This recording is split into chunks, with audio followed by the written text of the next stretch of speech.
গরিব অসহায় জীবন। ও তুই কাজ করতে এসেছিস? পাশের বাড়ি কাকিমাকে বলেছিলাম আমার ঘরের কাজের জন্য একটা কাজের মেয়ে পাঠাতে।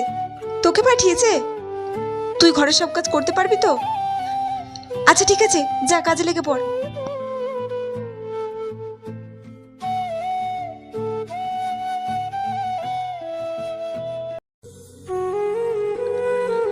হ্যাঁ, আমার ব্যাগে 500 টাকা কম কেন?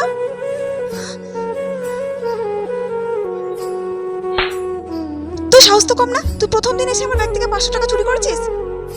সত্যি, কাজের লোককে কখনো বিশ্বাস করতে নেই। তুই এক্ষুনি আমার চোখের সামনে থেকে চলে যা। মম। হ্যাঁ বেটু, আমি তোমার পার্স থেকে 500 টাকা নিয়েছিলাম, একটা বই কেনার ছিল সেই জন্য। তুমি আমার পার্স থেকে 500 টাকা নিয়েছিলে? উফ বেটু, তুমি আমাকে আগে বলবে তো। মম, আসলে আমি তোমাকে বলতে ভুলে গেছিলাম, তাই এখন আসলাম তোমাকে বলতে।